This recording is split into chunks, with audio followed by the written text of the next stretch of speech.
مولاي صل وسلم دائما أبدا على حبيبك.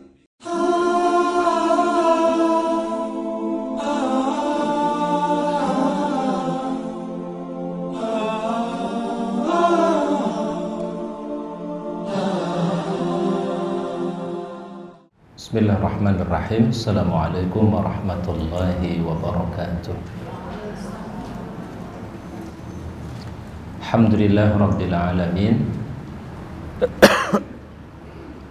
Nahmaduhu wa nasta'inuhu wa nastaghfiruh wa na'udzu billahi min syururi anfusina wa min sayyiati a'malina. May yahdihillahu fala mudilla lahu wa may yudlil fala hadiya lahu.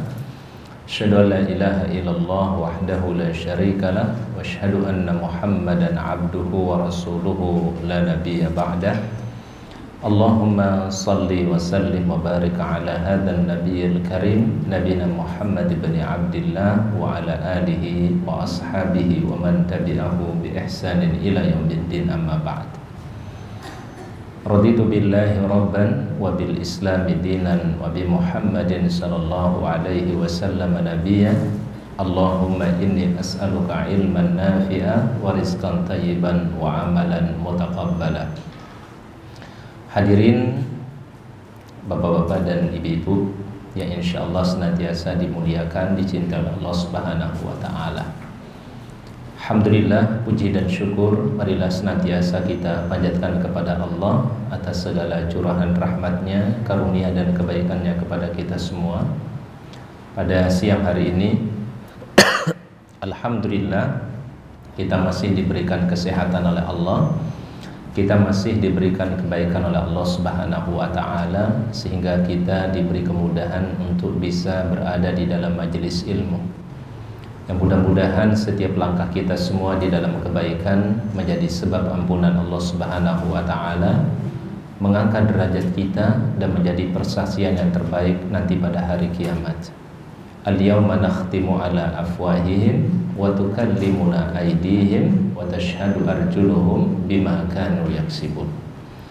Pada hari ini firman Allah, yaitu pada hari kiamat kami mengunci mulut manusia, kami jadikan tangan mereka berbicara dan kaki mereka lah yang menjadi saksi terhadap apa yang mereka kerjakan. Dan tentu menjadi kebahagiaan bagi kita semua di saat langkah kita senantiasa dalam rangka mencari ridha Allah, langkah kita di dalam kebaikan yang menghantarkan kita kepada al-jannahnya, surga Allah Subhanahu wa ta'ala. Salawat dan salam kita sampaikan kepada Rasul yang mulia, teladan kita yang terbaik, uswah hasanah kita, baginda Nabi Muhammad sallallahu alaihi wasallam.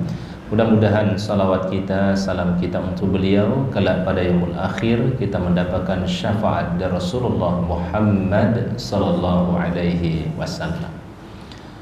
Hadirin yang kami muliakan dan insyaallah dimuliakan oleh Allah Subhanahu wa taala. Tema kita pada siang hari ini kita akan membahas mengenai wanita penghuni neraka, ya. Tentu tema ini mengapa kita mesti memahaminya dan mesti mengkajinya supaya kita bisa terhindar dari neraka Allah Subhanahu wa taala. Karena orang-orang yang beriman itu tidak hanya meminta agar mendapatkan surga, tetapi juga ingin dihindarkan dan dijaga dari siksa api neraka. Itu doa selalu yang kita ucapkan, ya. Allahumma inni as'aluka ridhaka wal jannah wa a'udzubika min sakhatika wan nar. Kalau di doa yang biasa menjadi penutup doa kita kan, Rabbana atina fid dunya hasanah wa fil akhirati hasanah, di ujungnya apa? Wa qina adzabannar, selamatkan kami dari siksa api neraka. Dikisahkan oleh Nabi sallallahu alaihi wasallam, nanti pada hari kiamat didatangkan ada dua manusia, ya. Ada dua manusia dengan kondisi yang sangat kontras sekali. Manusia yang pertama adalah orang yang paling merasa bahagia dulu di dunia. Jadi semasa hidupnya bahagia terus yang dia rasakan, senang terus semasa hidupnya. Kemudian golongan yang kedua, manusia yang kedua, orang yang paling sengsara di dunia ini, Ya. Berapa golongan? Ada dua ya. Satu golongan orang yang paling senang di dunia, paling bahagia di dunia, tetapi yang satunya orang yang paling susah, paling sengsara di dunia ini. Baik, kemudian golongan yang pertama yaitu orang yang tadi paling bahagia di dunia, paling senang di dunia, hidupnya tidak pernah mengalami kesusahan, segala fasilitas dia miliki di dunia ini. Lalu Allah Ta'ala celupkan dia di dalam api neraka. Dicelupkan ya, sebentar, kemudian dinaikkan kembali oleh Allah Ta'ala. Lalu Allah Ta'ala bertanya, wahai si fulan, apakah engkau pernah merasa bahagia sebelumnya? Apakah engkau pernah merasa senang sebelumnya? Apa kata hamba ini? Ya Rabbku, aku tidak pernah merasa bahagia sebelumnya, tidak pernah merasa senang sebelumnya. Ini orang yang tadi mohon maaf dalam kondisi paling senang, paling bahagia di dunia, tapi ketika dicelupkan di dalam api neraka, dalam waktu yang singkat, kebahagiaan yang dia pernah lewatkan itu hilang seketika. Ini orang yang paling bahagia di dunia. Kondisi yang kedua atau golongan kedua, orang yang paling susah di dunia ini, orang yang paling menderita di dunia ini. Kemudian Allah Ta'ala mencelupkannya di dalam surganya, di dalam al-jannahnya. Kemudian Allah Ta'ala menaikkan hamba tersebut dan ditanya, wahai si fulan, apakah engkau pernah merasa susah sebelumnya, pernah merasa penderitaan sebelumnya? Maka apa kata hamba ini? Ya Rabbi, ya Tuhanku, aku belum pernah merasa susah, belum pernah merasa menderita sebelumnya. Dalam waktu yang singkat, segala penderitaan yang dia alami semasa di dunia itu hilang seketika ketika dia mendapatkan surga Allah Subhanahu wa Ta'ala.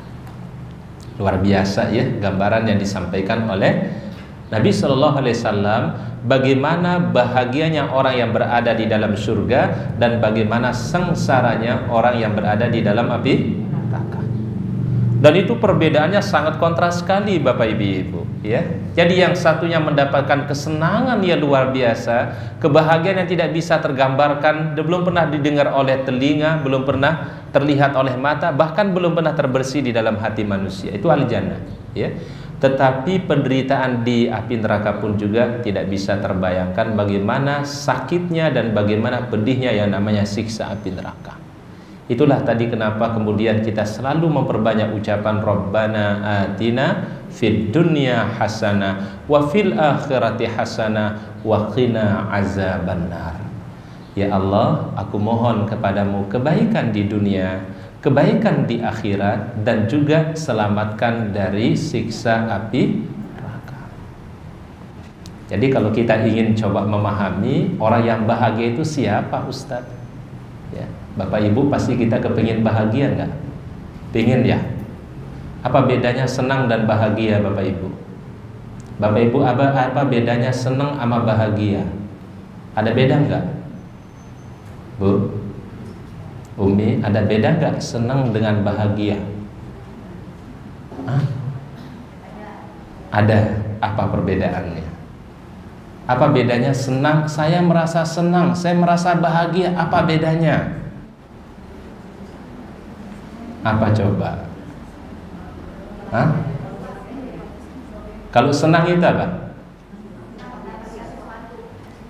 Karena mendapatkan sesuatu. Kita punya keinginan sesuatu lalu kita raih, kan senang tuh.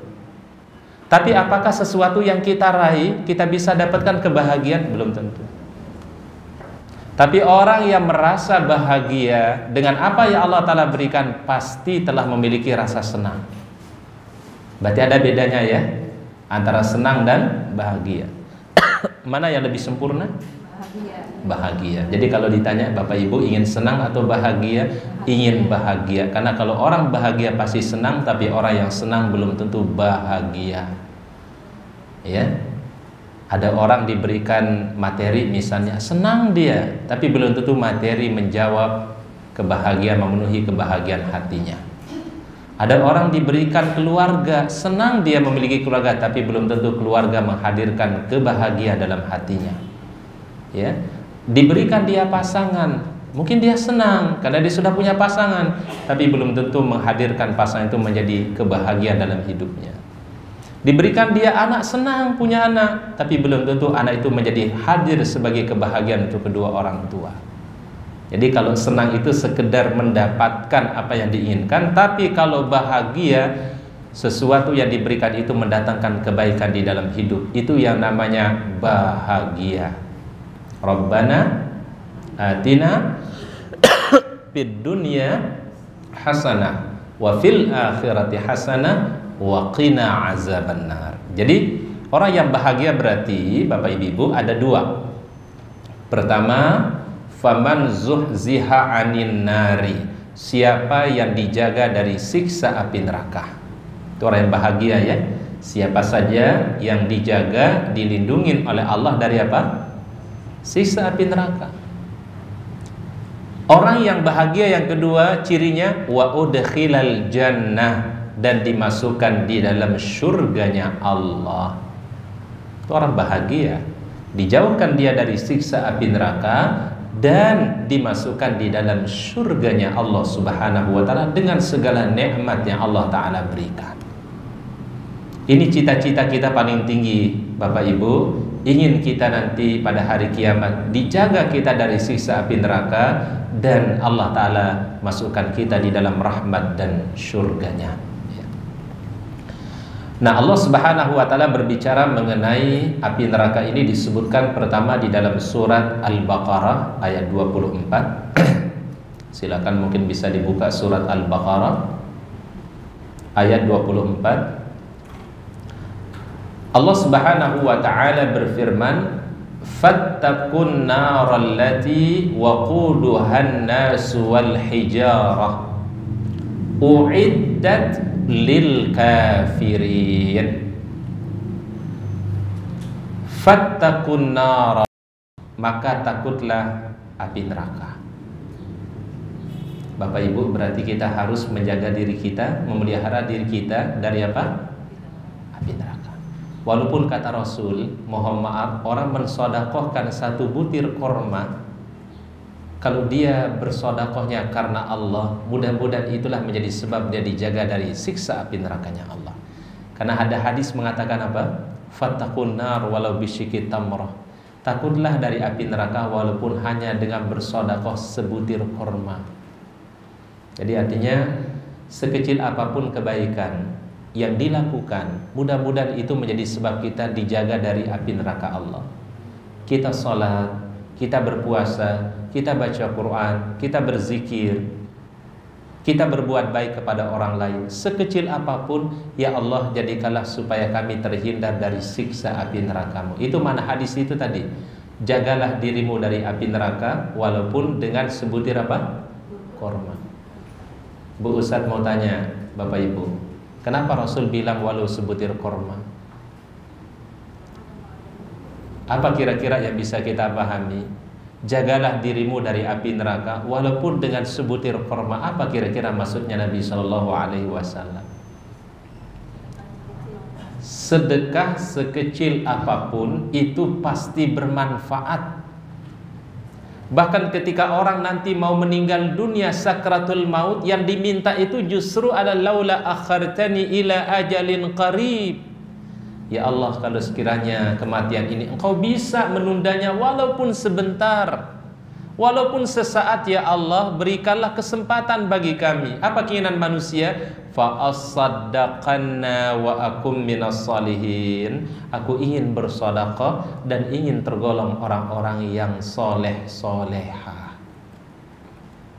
Manusia tidak mengatakan, ya Allah, sudahlah kematianku walaupun sesaat, ingin sholat, ingin puasa, ingin berhaji, ingin ini dan seterusnya. Tidak. Tapi keinginan manusia fa asaddaqanna, ingin bersedekah. Karena kenapa? Sedekah itu Masya Allah kebaikannya luar biasa. Kata Nabi, jagalah dirimu dari api neraka walaupun dengan mensedekahkan sebutir kurma, ya. Dan insya Allah kita mungkin sedekahnya tidak hanya sebutir Bapak Ibu, ya, insya Allah. Tapi itu artinya adalah ungkapan yang sederhana. Sesekecil apapun kebaikan jangan pernah diapain? Yang pernah diapain disepelekan. Wah, ustadz kan sodakohnya cuma sebutir korma. Kita nggak tahu nih dari sekian kebaikan-kebaikan yang kita lakukan mana yang akan menyebabkan kita nanti mendapatkan ridha Allah, wallahu a'lam. Apakah sholat kita, apakah puasa kita, apakah baca Al-Quran kita, apakah zikir kita, apakah sedekah kita, apakah sujud yang kita lakukan di malam hari. Mudah-mudahan sesederhana apapun itu kebaikan, kita akan dijaga oleh Allah Ta'ala dari siksa api neraka. Jadi jangan pernah meremehkan kebaikan sekecil apapun. Coba deh kita perhatikan, orang itu tergelincir karena yang besar apa yang kecil? Orang itu terjatuh karena yang besar apa yang kecil? Terkadang orang itu terjatuh bukan karena urusan besar, bukan karena hal yang besar, tapi karena urusan yang kecil, karena hal yang kecil sepele. Ya, coba orang dia naik kendaraan pakai sepeda motor, kenceng tuh. Ada pasir aja, dikit aja pasirnya ya. Mungkin dia nggak lihat itu. Mungkin kalau ada polisi itu, Bu. Kalau polisi tidur, insya Allah dia masih bisa lihat. Tapi terkadang yang kecil, yang sederhana, karena dia tidak perhatikan, dia kencang terjatuh dia. Ya. Banyak orang itu terpleset, terjatuh, itu bukan karena urusan besar, karena urusan kecil. Ya. Jadi kalau kita aplikasikan dalam hidup kita, orang itu selamat pun juga karena urusan yang kecil. Orang itu pun juga bisa celaka karena urusan yang kecil. Contoh sederhana nih, orang kalau mau selamat di perjalanan, gampang, ikutin rambu-rambu yang sudah ada. Ya, sederhana kan? Kalau lampu hijau, apa lampu hijau? Jalan. Kalau lampu merah, berhenti, gitu ya. Kalau udah kuning, apa kuning hati sudah siap-siap gitu ya. Baik. Orang kalau ikutin aturan yang sederhana itu, bukankah dia bisa selamat? Insya Allah dia selamat. Tapi dia bisa mendapatkan kecelakaan karena dia tidak mematuhi aturan yang sederhana itu. Ya, kalau orang bawa sepeda motor, ya, kalau mau ke kanan, lightingnya kemana? Bu, kalau mau belok ke kanan, lightingnya yang mana? Kalau ke kiri, lightingnya kemana? Sennya kemana? Saya tanya sekali lagi, kalau kita mau belok ke kanan, sennya yang mana? Betul. Ya. Kalau ke kiri sennya yang sebelah mana? Emak-emak biasanya kebalik. Ya, mau belok kanan, ngesennya ke kiri. Giliran ke kiri, ngesennya kemana? Kanan. Makanya Ustaz tuh kalau ada ibu-ibu di depan tuh bawa motor, udah banyak-banyak istighfar aja deh. Ya. Terkadang ngesennya sudah ke kanan, orangnya ke kiri. Ngesennya ke kiri, ternyata orangnya ke kanan. Mana? Ke kanan. Ya. Hal sederhana, ya, tapi bisa menjadi sebab orang itu selamat atau tidak. Ya. Baik. Jadi jangan pernah meremehkan kebaikan sekecil apapun, sebagaimana jangan pernah meremehkan keburukan sekecil apapun. Orang selamat bisa karena yang kecil, orang pun bisa celaka binasa karena urusan yang kecil. Allah Ta'ala ingatkan di ayat tadi, fattakun naro, maka takutlah terhadap apa? Api neraka. Waquduhan nas wal hijarah, bahan bakarnya itu manusia dan batu.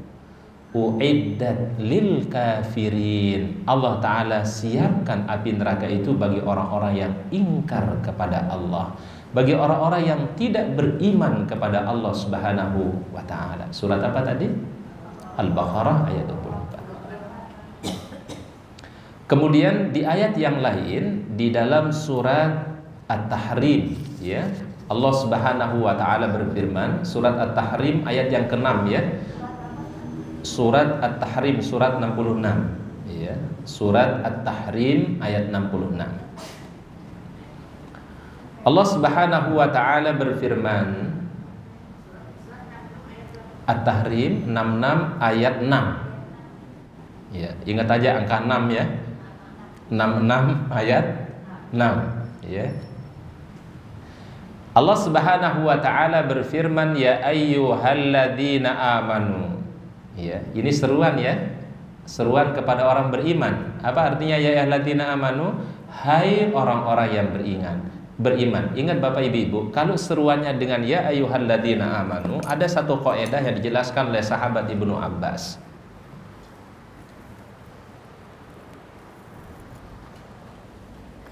Jadi nanti kalau Bapak Ibu temukan di Al-Qur'an, seruannya dimulai dengan ya ayyuhalladzina amanu. Ya ayyuhalladzina amanu. Ya. Jadi kalau ada seruannya, makasih. Kalau seruannya di dalam Al-Qur'an itu berbunyi ya ayyuhalladzina amanu. Artinya hai orang-orang yang beriman. Kata sahabat Abdullah bin Abbas, fa asmi ilaihi sam'ak, perhatikan apa yang Allah Ta'ala ingin sampaikan. Karena kenapa? Fa innahu amrun yu'maru bihi, karena di dalam ayat yang diawali dengan ya ayyuhalladzina amanu ada perintah yang harus dilaksanakan. Au nahyun yunha anhu, atau ada larangan yang mesti kita tinggalkan. Allah Ta'ala kasih konsep sederhana, seruannya selalu dimulai dengan ya ayyuhalladzina amanu. Berarti di dalam ya ayyuhalladzina amanu ada perintah atau ada apa? Larangan.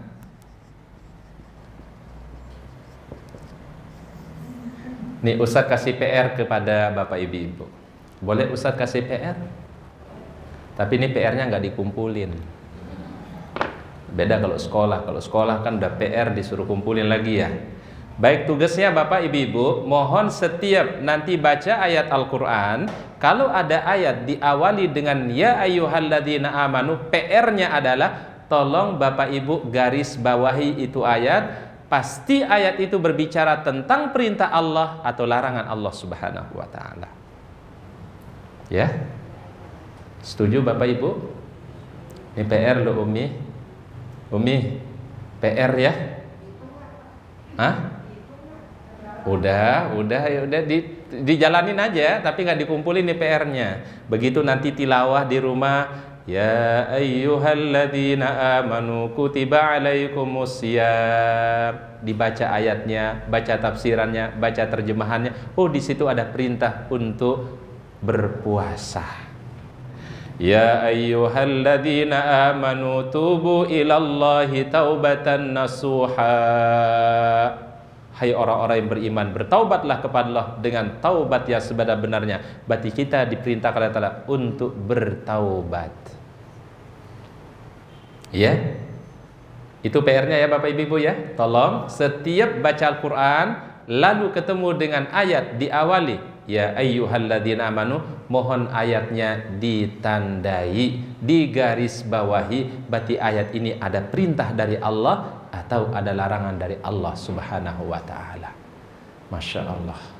Itulah kemudahan-kemudahan yang Allah Ta'ala berikan untuk kita bisa memahami mana perintah yang Allah Ta'ala sampaikan dan mana larangan dari Allah. Cukup Allah Ta'ala awali dengan ya ayyuhalladzina amanu. Apa tadi ya ayyuhalladzina amanu? Hai orang-orang yang beriman. Kalau kata para ulama tafsir, itu adalah seruan yang paling indah dari Allah, seruan yang paling menyejukkan hati kita semua ketika Allah Ta'ala memanggil kita, hai orang-orang yang beriman. Padahal mungkin iman kita masih jauh, mungkin ketaatan kita masih jauh, mungkin amal soleh kita sangat minim, tapi Allah Ta'ala panggil kita ya ayyuhalladzina amanu. Baik. Allah Subhanahu wa Ta'ala jelaskan di ayat ini, ya ayyuhalladzina amanu. Apa perintahnya? Qu anfusakum. Jagalah diri kalian. Berarti mulai dari mana dulu? Mulai dari mana dulu? Anfus, dari diri kita sendiri. Qu anfusakum. Kalau kita ingin melihat keluarga kita baik, anak kita baik, pasangan kita baik, orang tua kita baik, kita mulai dari ku anfusakum. Mulai dari mana dulu? Diri dulu, mulai dari diri. Kalau kita ingin anak kita akrab dengan Al-Quran, bagaimana orang tuanya? Bapak Ibu, kalau kita harap anak kita akrab dengan Al-Quran, dekat dengan Al-Quran, berarti orang tua harus gimana dulu? Mencontohkan yang terbaik. Qu anfusakum, jaga diri dulu. Kalau kita berharap anak-anak kita memperhatikan salatnya, menjaga ibadahnya kepada Allah, mulailah dari diri dulu. Ibda' binafsik, mulai dari siapa? Diri sendiri dulu. Ya, insyaallah kalau kita sudah ngaji, kalau kita sudah ta'lim, sudah banyak ilmu-ilmu yang kita sudah dapatkan, maka kita mohon kepada Allah, mudah-mudahan kita bisa mengamalkan ilmu yang Allah Ta'ala berikan. Qu anfusakum, mulai dari mana? Diri. Karena ternyata Bapak Ibu, kalau orang tua itu soleh, itu dampaknya sampai kepada anak-anak itu jadi baik. Kalau orang tua itu solehah, maka kesolehan ibu-ibu itu tidak hanya untuk dirinya, insya Allah sampai untuk anak-anak kita. Ya. Bahkan Allah Ta'ala akan menjaga anak kita, menjaga keluarga kita ketika kita menjadi pribadi yang soleh. Dulu diceritakan tentang ulama salaf. Ada seorang ulama di zaman salaf itu rajin sholat tahajud. Masya Allah, nggak lewatin malam hari itu kecuali tahajud. Ketika ditanya, wahai si fulan, kenapa anda bersemangat sholat tahajud? Kenapa anda selalu berupaya bangun malam hari? Apa kata beliau? Apa kata ulama salaf ini? Aku terbangun sholat malam, sholat tahajud, supaya keberkahan, kebaikan yang aku lakukan mengalir untuk anak dan keluargaku. Masya Allah. Jadi ketika Bapak Ibu terbangun sholat tahajud, kita mohon kepada Allah, berdoa kepada Allah yang terbaik, insya Allah Allah Ta'ala akan berikan kebaikan itu sampai kepada siapa? Anak keturunan kita. Banyak anak kita diberi kemudahan Bapak Ibu itu karena memang orang tuanya soleh, karena ibunya soleha. Ujiannya dipermudah, prestasinya dipermudah oleh Allah, ya. Kemudian di sekolah pun juga banyak diberikan kebaikan-kebaikan. Itu mungkin karena doa ibu-ibu, mungkin karena doa ayahnya, mungkin karena kesolehan ibunya, atau mungkin kesolehan ayahnya. Masya Allah. Jadi yang pernah meremehkan, ya, kebaikan orang tua itu bermanfaat. Makanya orang berkeluarga itu nawaitunya apa? Bapak Ibu, kalau Ustaz tanya ini, kira-kira visi dan misi keluarga kita apa? Bapak Ibu, apa visi dan misi keluarga?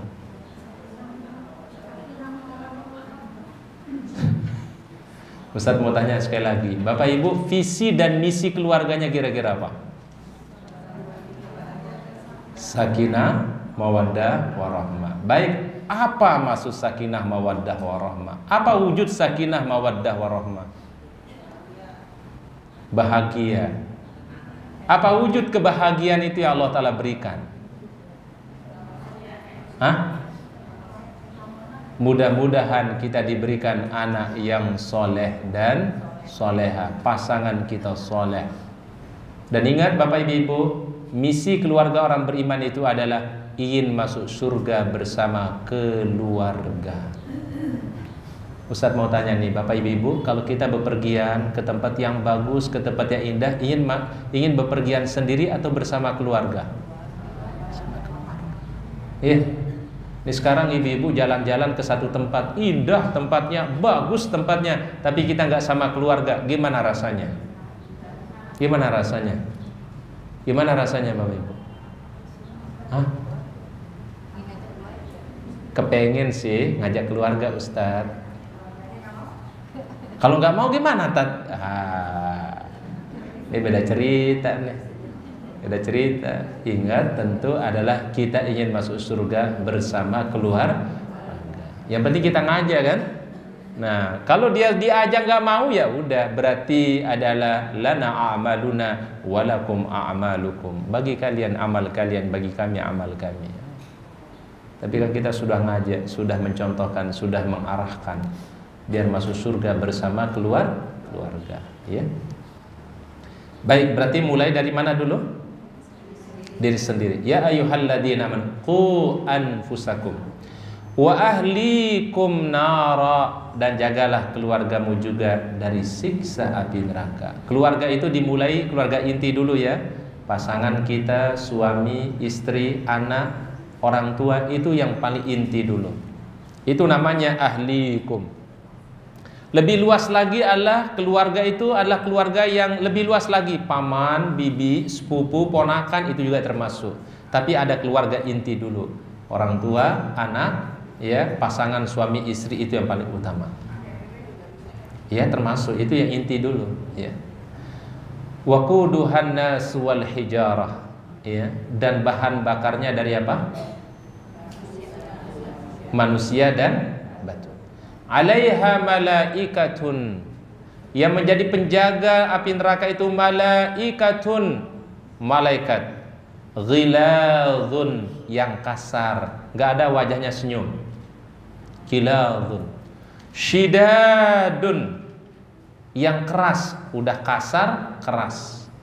Kalau ngomong tuh nggak pelan, Bu. Keras omongannya, kasar perilakunya. Itu malaikat yang menjaga pintu api neraka. Alaiha malaikatun Ghiladun Shidadun. Tapi kalau penghuni surga yang menjaga pintu surga, kira-kira wajah malaikatnya gimana? Dia tersenyum, ramah, baik, ya. La ya'sunallaha, mereka tidak pernah ingkar terhadap perintah Allah. Wa yaf'aluna ma yu'marun, dan mereka senantiasa mengerjakan apa yang diperintahkan oleh Allah.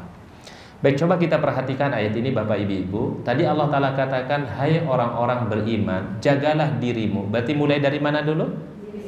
Sendiri. Tidak mungkin kita bisa akan menularkan kebaikan kepada orang lain kalau kita belum baik. Tidak mungkin kita akan bisa menebarkan kebaikan kalau kita belum melakukan kebaikan tersebut. Makanya kata Sayyidina Abu Bakar As-Siddiq, tidaklah aku memerintahkan satu kebaikan kecuali akulah orang yang paling pertama mengerjakan kebaikan ini. Beda nanti Bapak Ibu kalau kita mengajarkan kebaikan, menebarkan kebaikan, dan kita sudah mengamalkannya. Ya, kayak tadi Ustaz contohkan, kalau orang tua berharap anaknya rajin tahajud, rajin sholat malam, berarti orang tuanya harus apa dulu? Rajin tahajud, rajin qiyamul lail. Itu beda nanti. Di dalam kita memberikan tarbiyah, dalam memberikan kita arahan kepada anak, pasti akan berbeda. Kalau kita ingin anak kita dekat dengan Al-Quran, akrab dengan Al-Quran, mulai dulu dari diri kita. Dan ketika kita akan sampaikan kepada anak, itu bisa lebih mudah diterima. Karena kata Sayyidina Abu Bakar, tidaklah aku perintahkan kepada satu kebaikan kecuali akulah yang paling pertama melakukan dulu kebaikan tersebut. Ya, kecuali kalau ingin bareng-bareng, yuk kita lakukan bersama-sama, karena baru memulai. Tapi kalau sudah memulai dan kita ingin sebarkan kepada orang lain, maka itu biasanya lebih mudah di dalam berdakwah. Yang paling repot itu ngajakin orang berbuat baik, tetapi kita sendiri tidak melakukan apa? Kebaikan. Kan ibarat seperti lilin itu. Bapak Ibu tahu lilin? Lilin itu apa filosofinya lilin?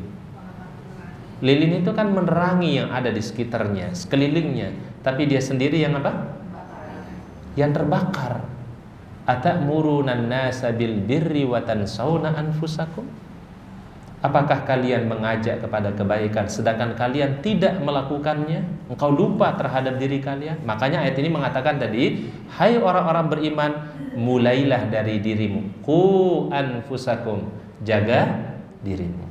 Wa ahlikum, dan keluargamu, naran, dari siksa api neraka. Ayat ini pernah diberikan komentar oleh sahabat mulia bernama Ali bin Abi Thalib. Apa yang disebut dengan menjaga diri dan keluarga di siksa api neraka? Beliau mengatakan, alimuhum al-adab, ajarkanlah kepada anak-anak kita adab-adab Islam. Ini yang sekarang nyaris hilang atau sering dilupakan oleh kita. Terkadang mohon maaf kita tanamkan ilmu ini, kita tanamkan ilmu ini, kita ajarkan ilmu ini, tapi kita lupa menanamkan ilmu adab. Ya, kita kaji ini, kita kaji ini, kita kaji ini, sekian kajian yang kita ikutin, tapi terkadang kita lupa al-adab. Bagaimana adab? Adab seorang anak kepada orang tua, adab yang muda kepada yang lebih senior, adab yang senior kepada yang lebih muda. Itu penting sekali al-adab. Makanya kata Ali bin Abi Thalib, jagalah dirimu dari neraka, yang paling pertama diajarkanlah al-adab, adab-adab di dalam Islam. Misalnya Bapak Ibu, kalau kepada anak itu dibiasakan setiap memulai sesuatu awali dulu dengan basmalah. Mereka memulai apa saja anak kita, awali dulu dengan bismillah. Karena apabila sesuatu tidak diawali dengan bismillah akan menjadi apa? Terputus keberkahannya, terputus kebaikannya. Jadi satu kebaikan kalau nggak diawali dengan bismillah terputus keberkahannya. Begitu keluar dari rumah jangan lupa bismillah tawakkaltu 'ala Allah la haula wala quwata illa billah. Ada 3 ucapan di situ Bapak Ibu. Pertama bismillah. Yang kedua tawakkaltu 'ala Allah. Ucapan ketiga la haula wala quwata illa billah. Apa kata Nabi SAW apabila orang mengucapkan bismillah, ada malaikat mengatakan hudita, engkau dapat hidayah. Ketika dia mengucapkan tawakkaltu 'ala Allah wa wukita, engkau akan dilindungi, diproteksi oleh Allah Ta'ala. La haula wala quwata illa billah, malaikat yang berikutnya mengatakan kufita, Allah Ta'ala akan mencukupkan kebaikan untuk dirimu. Masya Allah. Berapa ucapan Bapak Ibu? 3. Setiap keluar rumah ya, bismillah tawakkaltu 'ala Allah la haula wala quwata illa billah. Doa malaikat pertama hudita, engkau dapat hidayah. Doa malaikat yang kedua wukita, engkau dijaga oleh Allah. Doa malaikat yang ketiga kufita, engkau akan dicukupkan dan dilindungi oleh Allah Subhanahu wa taala. Masya Allah. Ini kita ajarkan kepada anak-anak kita adab-adab seperti ini. Ketika mereka mau memasuki kamar mandi, tolong sebagai orang tua ingatkan kepada anak kita sebelum masuk kamar mandi, awali dulu dengan bismillah, kemudian berdoa kepada Allah. Bismillah, Allahumma inni a'udzubika minal khubuthi wal khaba'is. Kemudian dia masuk dengan kaki yang sebelah kiri. Nanti keluar dengan kaki yang sebelah kanan dengan membaca doa ghufranak. Mengajarkan hal yang sederhana, ya. Kemudian kita ajarkan juga kepada keluarga adab-adab yang terkait tentang tetangga, bagaimana mereka bertetangga yang baik, bagaimana mereka bersaudara dengan kaum muslimin yang baik, berukhuwah Islamiyah yang baik. Ini kita ajarkan juga kepada anak-anak kita. Ini kata Ali bin Abi Thalib yang disebut ya ayyuhalladzina amanu qu anfusakum wa ahlikum nara. Itu ajarkan kepada keluarga kita tentang adab-adab Islam. Jadi ini kita sangat butuh sekarang ini yang namanya pelajaran akidah dan akhlak. Akidah sudah bagus, kita tambah dengan akhlak yang mulia dan adab-adab yang dicontohkan oleh Rasulullah Sallallahu Alaihi Wasallam. Baik, ada sebuah hadis dari Nabi Sallallahu Alaihi Wasallam. Ini diriwayatkan dari sahabat Imran bin Husayn.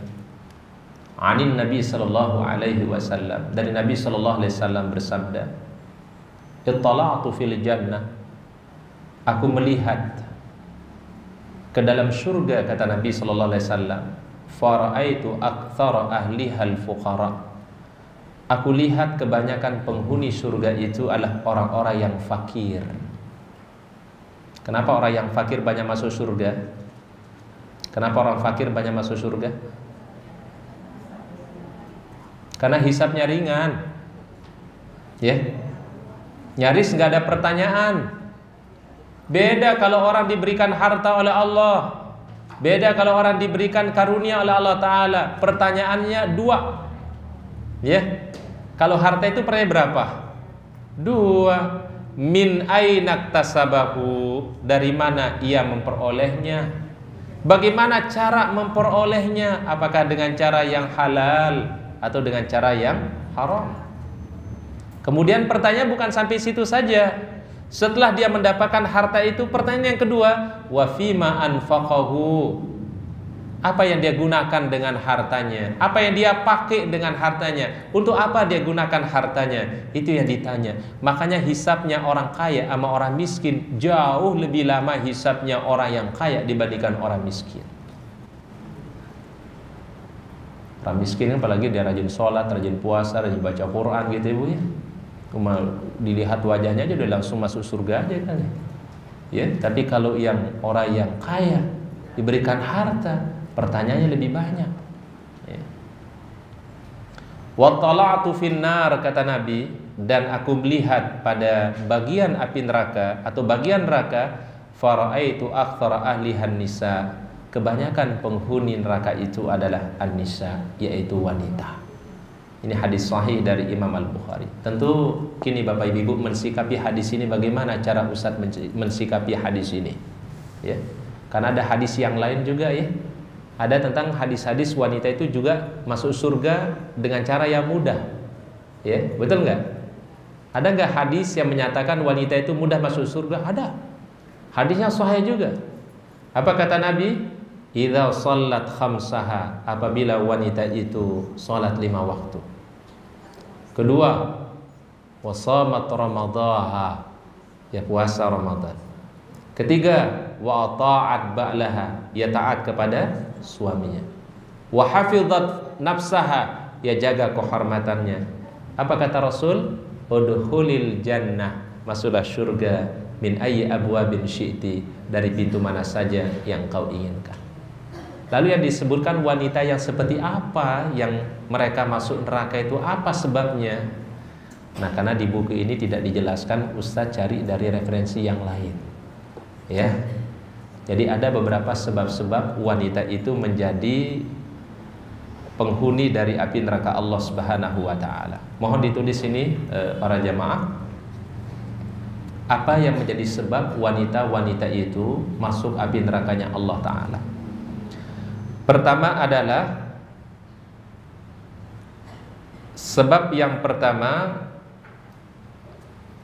yaitu wanita kufur nikmat terhadap pasangannya. Ini sebab yang pertama disebutkan Nabi Shallallahu Alaihi Wasallam.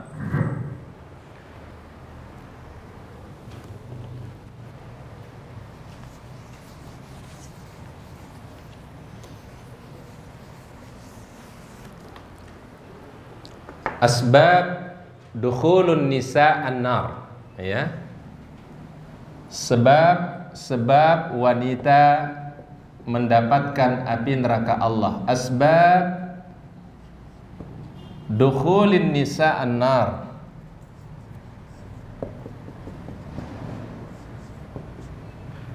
Baik, yang pertama kufrul ashir. Ini sebab yang pertama nih. Kufrul ashir itu artinya ingkar, tidak bersyukur terhadap pasangan. Ketika pasangannya telah memberikan dia nafkah dan dinafkahi dengan baik, tetapi kemudian wanita itu masih saja merasa kurang dengan apa yang telah diberikan oleh pasangannya, dan dia kurang bersyukur kepada Allah SWT dan pada pasangannya. Ini salah satu sebab, kata Nabi SAW, kufrul ashir. Karena dia mengingkari apa yang telah diberikan oleh pasangannya. Dan Rasulullah SAW juga menjelaskan mengenai kufrul ashir ini. Lau ahsanta ila ihdahunad dahra kullaha. Ini yang namanya wanita, kata Nabi SAW. Kalau engkau berbuat baik kepada dia, ya, thumma ra'at minka syai'an qalat ma ra'aitu minka khairan qat. Jadi kalau pasangannya berbuat baik, dia akan mengatakan engkaulah laki-laki yang paling terbaik di dunia ini. Tapi apabila ada celah kekurangan pada suaminya, pada pasangannya, maka dia tidak akan pernah melihat kebaikannya, yang terlihat adalah kekurangannya saja. Ini salah satu sebab, kata Nabi Sallallahu Alaihi Wasallam, yang menjadi sebab kenapa wanita itu menjadi dukhulun nar. Apa sebab pertama? Kufrul ashir. Tidak pandai bersyukur kepada pasangannya. Kita diberikan keluarga itu harus banyak bersyukur kepada Allah Subhanahu wa taala, ya. Kita diberikan pasangan, mudah-mudahan harapannya pasangan kita menghantarkan kita kepada ridha Allah. Keluarga yang Allah taala berikan itu akan menyampaikan kita semua kepada jannah firdausnya Allah. Tentu dalam berumah tangga pasti tidak ada kesempurnaan. Betul ya Bapak Ibu ya? Ustadz mau tanya, keluarga Nabi pernah diuji enggak? Pernah dapat cobaan enggak keluarga Nabi? Pernah. Kan ada peristiwa namanya hadisul ifki, ya. peristiwa ketika Aisyah dituduh melakukan perbuatan yang tidak baik dengan seorang laki-laki.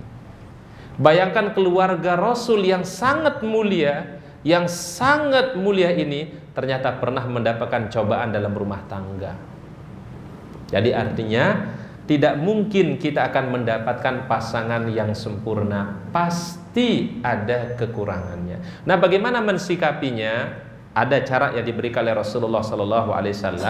Kalau kita lihat pada pasangan kita ada kekurangannya, maka yang kita lihat jangan sisi kurangnya, tapi lihatlah sisi kelebihan dan kebaikan yang dia miliki. Kebaikan itulah yang akan menutupi segala kekurangan yang ada. Karena mohon maaf, kalau toh kita nikah dengan siapa saja di dunia ini pasti punya kekurangan. Betul? Ya. Tapi caranya gimana? Kalau ada kekurangan, tutupi kekurangannya dengan kebaikan yang dia miliki. Karena Allah Ta'ala pasti menyediakan manusia itu ada kelebihan dan ada kekurangan. Mungkin di satu sisi dia punya kekurangan, tapi pasti sisi yang lain punya apa? Kelebihan. Gak mungkin dia sempurna, itu gak mungkin. Kecuali kalau nikah sama malaikat. Kalau nikah sama malaikat sempurna. Tapi kalau nikah dengan manusia pasti ada ketidaksempurnaannya. Ini sebab yang pertama kata Nabi sallallahu alaihi wasallam, kenapa wanita itu memasuki api neraka Allah Ta'ala, karena dia tidak pandai berterima kasih, tidak pandai bersyukur kepada pasangannya. Karena ada hadis juga yang berbunyi malam yashkurin nas lam yashkur lillah.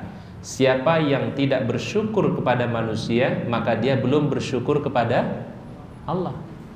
Baik, contoh sederhana Bapak Ibu, seorang anak harus bersyukur kepada siapa, Bu? Orang tua. Kenapa harus bersyukur kepada orang tua?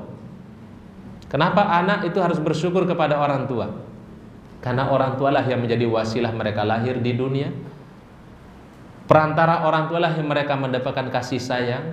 Kebaikan dari Allah Ta'ala itu Allah Ta'ala berikan melalui kedua orang tua. Dan belum dinamakan bersyukur kepada Allah kalau orang itu belum bersyukur kepada manusia. Berarti seorang anak bersyukur kepada orang tua.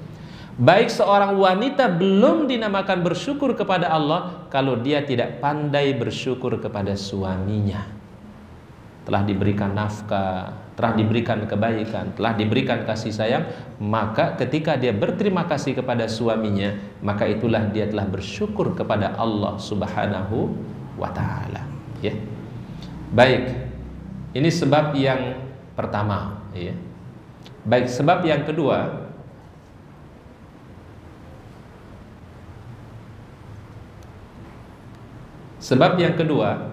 ini ada sebuah kisah yang disebutkan di dalam hadis Abi Sa'id Al-Khudri. Kharaja Rasulullah SAW fi adha au fitrin. Jadi pada satu hari Rasul keluar untuk melaksanakan sholat Idul Adha atau Idul Fitri. Kebiasaannya Nabi itu kalau sholat Idul Adha, Idul Fitri di mana? Di mana? Di masjid atau di lapangan? Di lapangan. Jadi Rasulullah SAW ketika sholat Adha atau sholat Idul Fitri, beliau sholat menuju tempat sholat atau lapangan. Famarra 'alan nisa, lalu beliau melewati beberapa kumpulan wanita. Ya, jadi Rasul waktu mau berangkat ke masjid ngelewatin beberapa kaum wanita. Faqala ya ma'syaran nisa, wahai kaum wanita, tasaddaqna, bersedekahlah. Fa inni uritukunna aktsara ahlin nar, yaitu aku melihat kebanyakan penghuni neraka itu adalah kaum wanita. Wabima ya Rasulullah. Ini sekarang wanita itu bertanya, ya Rasul, apa sebabnya? Kenapa wanita itu alah banyak masuk neraka? Pertama kata Rasul, tukthirul la'na. Itu kalau ngomong, ya, itu banyak melaknat. Ini bahasa sekarang itu apa ya? Banyak melaknat. Apa? Mencaci. Ya. Tukthirul la'na. Ini sebab yang kedua berarti. Memperbanyak apa? Tukthirul la'na. Pernah lihat emak marah-marah enggak? Kalau ibu-ibu marah-marah dengan bapak-bapak marah-marah gimana? Ada beda enggak? Pak Bu, kalau wanita marah sama laki-laki marah beda enggak? Beda. Beda ya? Kalau ngomelnya itu lebih banyak mana? Ngomel. Bu, lagi marah, lagi kesel gitu. Yang terkadang yang keluar kata-kata yang terkadang di luar kontrol kita. Tukthirul la'na, kata Nabi. Wanita tidak bisa mengontrol ucapannya sehingga banyak mengeluarkan kata cacian, makian dan seterusnya. Ya. Kalau sudah marah itu yang keluar itu ucapan-ucapan mencaci dan memaki. Tukthirul la'na. Sehingga wanita itu disuruh hifzul lisan, menjaga lisan, ya. Baik. Kemudian kata Nabi SAW, selain dia banyak mencela, kemudian takfurul ashir, ya. Dia juga berlaku tidak bersyukur terhadap pasangan. Ini mirip dengan hadis yang yang pertama tadi, ya. Kemudian kata Rasulullah SAW, ma ra'aitu min naqisatin adhhab li lubbir rajul al-hazim min ihdakunna. Tidak ada sesuatu yang membuat aku heran, kata Nabi SAW. Ada orang yang akalnya lebih kurang tapi bisa mengalahkan orang yang lebih sempurna akalnya. Siapa maksudnya yang kurang sempurna akalnya di sini? Siapa maksudnya? Perempuan, wanita. Wanita dalam persaksian itu nggak sama dengan laki-laki, ya. Kalau laki-laki itu satu, dalam persaksian wanita mesti berapa? 2, ya, betul nggak? Satu lagi sekali lagi. Kalau dalam persaksian satu laki-laki itu bandingannya berapa? 2 perempuan. Misalnya kalau yang menjadi saksi itu laki-laki, maka itu adalah satu laki-laki, satu laki-laki. Tapi kalau satu laki-laki, kemudian tidak ada saksi yang lain kecuali perempuan, itu mesti adalah satu laki-laki plus 2 perempuan. Karena kenapa? Kata Rasul, naqisatu aklin. Wanita itu, mohon maaf, lebih banyak menggunakan perasaannya. Terkadang sedikit atau mungkin bisa dikatakan akalnya lebih kurang dibandingkan dengan laki-laki, ya. Makanya kan kalau laki-laki itu marah atau lagi emosi, pasti yang dipegang apa, Pak? Kepala, ya. Itu sudah refleks aja tuh. Tapi kalau wanita lagi kesel, yang dipegang apa? Yang dada. Perasaan itu. Nggak ada wanita nyebutin gini, nggak ada. Baik. Kemudian kata Rasulullah Sallallahu Alaihi Wasallam, dan termasuk daripada kurangnya akal wanita itu, kata Nabi Sallallahu Alaihi Wasallam, ia haid, dia tidak salat dan dia tidak puasa. Karena kalau wanita sedang haid, dia tidak boleh kerjakan salat, juga tidak boleh puasa. Makanya dia kurang dari segi dinnya juga wanita itu. Kemudian fadzalika min nuqsadiniha, itulah kurangnya bagian agamanya wanita. Jadi kurang akalnya maksudnya karena wanita dalam bersaksi tidak bisa satu laki-laki, satu wanita nggak bisa, tapi satu laki-laki, 2 wanita. Itu karena wanita itu menggunakan tidak akalnya tapi digunakan perasaannya. Ya. Kan berbahaya nanti kalau orang bersaksi, lihat orang dulu kasihan banget, akhirnya dia nggak berani bersaksi jadinya. Tapi kalau dia berdua saling menguatkan, itu bedanya. Beda kalau laki-laki, kalau dia udah mulai ini salah, dia akan katakan salah. Kalau ini dia mengatakan benar, dia katakan benar. Kalau wanita kan nggak, terkadang lebih menggunakan aduh kasihan, perasaannya yang lebih didominankan. Makanya dalam persaksian itu nggak bisa dia sendiri, harus dia berdua supaya dia saling menguatkan, ya. Baik. Apa yang kurang dari segi agamanya? Wanita itu kalau dia haid, tidak salat, tidak puasa, kan? Dia kurang dari segi dinnya. Cuma bedanya kalau dia meninggalkan salat, maka salatnya tidak diqadha, tapi kalau dia meninggalkan puasa, maka dia harus mengqadha puasanya. Itu namanya nuqsanuddin. Jadi wanita itu ada 2 kriteria kata Nabi, nuqsanul aql, kurang dari segi akalnya, nuqsanul aqli, ya. Kemudian yang kedua, nuqsanuddin, kurang dari segi apa? Kurang dari segi agamanya. Makanya wanita itu nggak bisa dimarah-marahin, nggak bisa dikerasin, karena nuqsanul aql, lebih menggunakan apa? Perasaan. Tapi kalau disentuh perasaannya, diucapkan dengan baik, ya, diucapkan dengan yang halus mudah dia, ya, Itu nuqsanul aql namanya. Nuqsanuddin, wanita itu kurang agamanya karena ketika dia beragama, dia ketika haid maka dia tidak salat dan juga tidak puasa. Ya. Baik.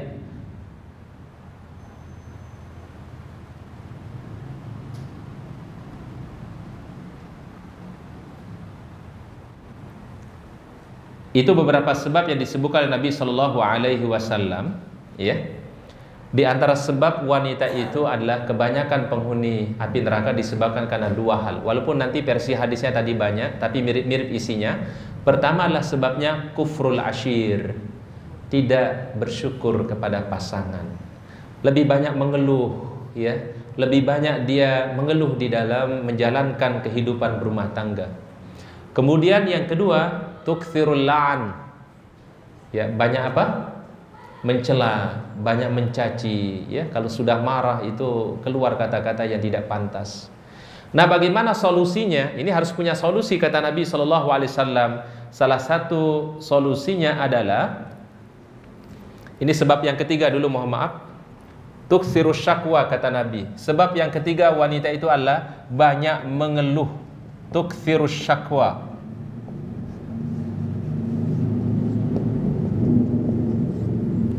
Ya, sebab yang ketiga tuksirus syakwa, ya.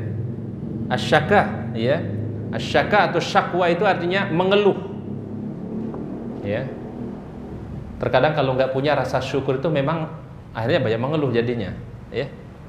Karena memang fitrahnya manusia secara umum, kalau dia diberikan satu, ya, mengharapkan berapa? Mengharapkan dua. Udah punya dua, mengharapkan berapa? Tiga. Sudah punya tiga, mengharapkan 4 dan seterusnya. Sampai kapan keinginan manusia? Sampai kata Rasul, adakhalahu turab, sampai tanah itu masuk di dalam mulut kita. Alhaakumut takatsur hatta zurtumul maqabir. Punya keinginan boleh enggak Bapak Ibu? Boleh. Punya keinginan boleh, punya cita-cita boleh, tapi jangan sampai keinginan yang berlebihan. Ya, keinginan yang terkadang tidak terukur dengan kemampuan itu yang enggak boleh. Akhirnya orang banyak mengeluh dalam hidup, tidak banyak bersyukur kepada Allah Subhanahu wa taala. Padahal salah satu kunci daripada kebahagiaan kan bersyukur. Syukur kepada Allah, kita dikasih sehat, dikasih keluarga, dikasih kebaikan oleh Allah, dikasih iman, dikasih Islam, ya. Dan akhirnya kuncinya gini, Bapak Ibu, kata Nabi Shallallahu Alaihi Wasallam, salah satu caranya wanita itu bisa menjaga dirinya itu dari apa yang disebutkan dalam pertama adalah tukthiru as-sadaqah, bersedekahlah. Wanita itu dianjurkan banyak bersedekah. Itulah yang bisa menjadikan dia insya Allah terjaga dari hal-hal tadi. Tukthiru as-sadaqah, perbanyak dia pun untuk apa? Sedekah, ya. Kemudian yang kedua, salah satu hal yang bisa menjaga wanita dari semua hal-hal tadi itu adalah dia harus memiliki sifat syukur kepada Allah Subhanahu wa taala.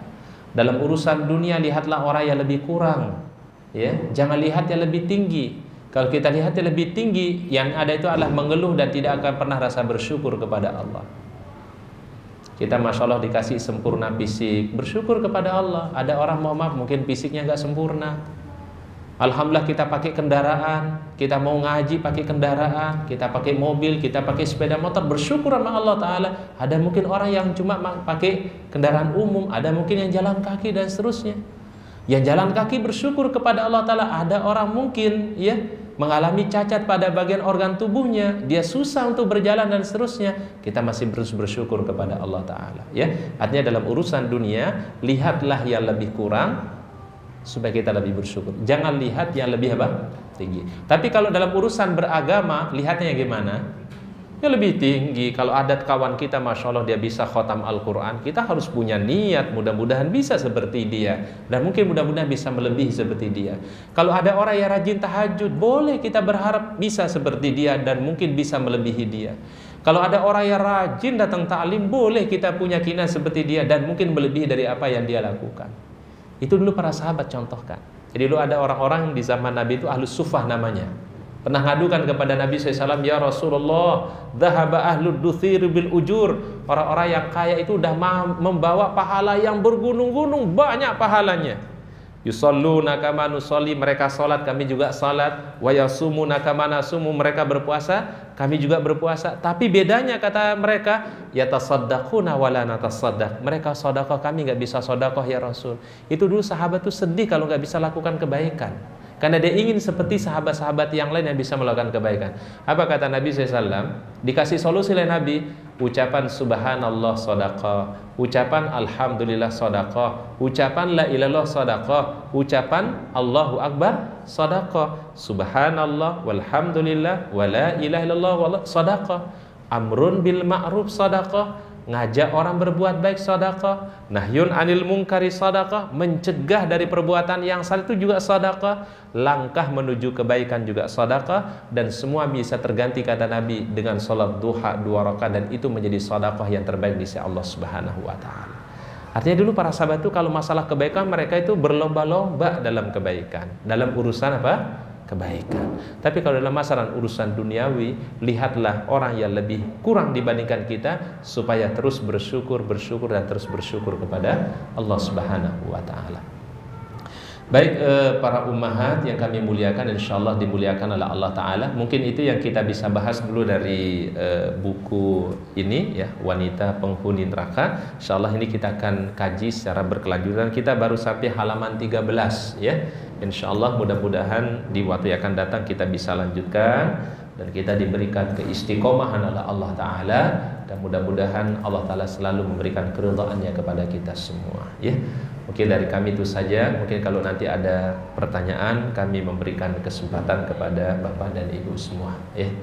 Silahkan Bapak Ibu, kalau ada yang mau bertanya, kami beri kesempatan.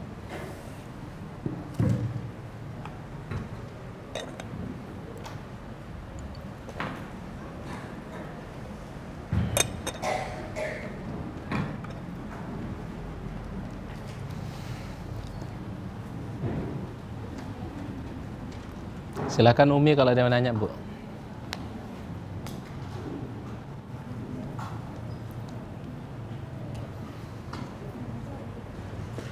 Silakan. Assalamualaikum Ustaz. Waalaikumsalam. Pertanyaan. Baik. Dia bertanya, suami yang bagaimana ukurannya terhadap istrinya yang dia tidak mau menuruti suaminya gitu. Tapi suami yang bagaimana dulu? Baik. Terima kasih. Baik, wallahu a'lam bishawab. Tentu menjadi kewajiban suami juga untuk menjadi teladan bagi keluarga, ya. Jadi suami pun juga jangan hanya berharap istrinya taat kepada suami, tapi suami tidak memperlakukan istri dengan baik. Ada hadis dari Nabi SAW, beliau mengatakan khairukum li ahlihi. Yang paling baik di antara kalian wahai para suami, yang paling baik terhadap keluarganya. Wa ana khairukum li ahli, kata Nabi, dan aku juga orang yang paling baik terhadap keluargaku. Artinya Rasul itu mencontohkan dulu sebagai suami yang baik kepada keluarga, maka kemudian istri akan menjadi istri yang salehah dan taat kepada suaminya. Maka dalam hal ini kata para ulama adalah setiap suami pun juga harus menjadi pribadi yang saleh, menjadi contoh teladan dalam keluarga. Sikapnya baik, akhlaknya baik, dia jalankan perintah Allah, dia jalankan sunnah Nabi Sallallahu Alaihi Wasallam, maka saat itulah istri pun juga harus memiliki ketaatan kepada suaminya. Jadi memang juga ada kriteria suami yang kita harus taat kepadanya. Kalau selama perintahnya itu tidak bertentangan dengan Al-Quran, tidak bertentangan dengan As-Sunnah, kita wajib untuk mematuhinya. Tapi apabila perintahnya keluar dari Al-Quran, keluar dari perintah As-Sunnah, maka seorang istri boleh tidak mentaatinya, tapi tetap kita bersikap dengan cara yang baik ya. Sama halnya dengan orang tua. Orang tua bisa saja perintahnya mungkin keluar dari perintah Allah dan Rasulnya, tapi tidak kemudian menjadikan kita bersikap kasar kepada orang tua kita, tapi bersikaplah yang baik. Siapa tahu itulah menjadi sebab hidayah yang Allah Ta'ala berikan. Tapi kewajiban suami juga harus menjadi pribadi yang baik, karena nggak mungkin ya orang itu akan mendapatkan surga bersama keluarga kalau tidak dimulai dari imam yang baik. Itu kan yang menjadi harapan semua ya. Rabbana hablana min azwajina wa dzurriyyatina qurrata a'yun waj'alna lil muttaqina imama. Karena seorang istri pasti kepingin mendapatkan imam yang menghantarkan dia kepada surga Allah Subhanahu wa taala, ya. Ya, jadi kuncinya bukan hanya di istri saja, justru kunci pertama ada di suami, ya. Nah, bagaimana Ustaz kalau istrinya itu sudah solehah, dia ngaji, dia sudah merawat anak, Baik. nah dia merawat suaminya, dan suaminya itu tidak bertanggung jawab, dia tidak memberikan nafkah, Baik. dan tidak menjadi imam yang baik di keluarganya. Itu apakah dosa istrinya untuk menentang suaminya itu, Ustaz? Berdosa untuk menentang Ya. suami. Baik. Tentu adalah nanti ada hukum khusus ketika seorang suami tidak menjalankan kewajibannya dalam rumah tangga, tidak memberikan nafkah, menyakiti pasangannya, kemudian dia tidak peduli terhadap anak. Itu nanti ada hukum khusus. Seorang wanita boleh mengajukan disebut dengan khulu. Khulu itu adalah keberatan dia karena diperlakukan tidak baik dan suami tidak menjalankan apa yang menjadi kewajibannya. Istri ingat diberikan dia jalan oleh syariat, namanya khulu. Boleh dia mengajukan ke pengadilan untuk dia berpisah dari suaminya. Itu memang itu disebut dengan khulu. Kan kalau laki-laki namanya mentalak. Kalau ibu-ibu mah sampai hari kiamat gak bisa mentalak suami loh. Karena kalau mentalak itu adalah suami yang mentalak. Kalau istri namanya khulu namanya. Suaminya nggak mau mentalak, Ustaz. Suaminya Baik. nggak mau. Nanti itu pengadilan yang akan memutuskan, Bu, ya. Itu keputusannya nanti biasanya di pengadilan akan memutuskan. Dan biasanya pengadilan pasti kalau memang wanita itu yang dirugikan, istri itu yang dirugikan, pasti dia akan jatuhkan untuk khulu'nya. Pasti. Karena kenapa? Ini udah kaitannya adalah sebagai suami, sebagaimana suami punya hak untuk mentalak, istri punya hak untuk apa? Khulu' namanya. Itu pasti nanti di pengadilan akan diputuskan biasanya, ya. Ya tentu adalah ada alasan-alasan yang syar'i. Misalnya suami tidak menjalankan kewajiban memberikan nafkah kepada istri, atau mungkin suami menyakiti fisik istrinya, atau mungkin dia tinggalkan pasangannya sekian tahun tanpa ada kabar, tanpa ada berita, ya, namanya bam tayyib, nggak pulang-pulang, ya. Nah, itu boleh seorang istri untuk dia mengajukan keberatan. Itulah syariat Allah Subhanahu wa taala, khulu namanya. Atau dia tidak peduli lagi dengan keluarga, dengan anak dan istri, itu boleh. Tetapi tidak boleh seorang wanita minta berpisah dari suaminya sedangkan suaminya baik-baik saja, dia tunaikan kewajibannya dengan baik, dia jalankan kewajibannya baik. Kemudian istri meminta bercerai, itu yang nggak boleh. Itu yang dilarang oleh Nabi Shallallahu Alaihi Wasallam. Paham, Umi? Baik. Baik, silahkan yang lain ada.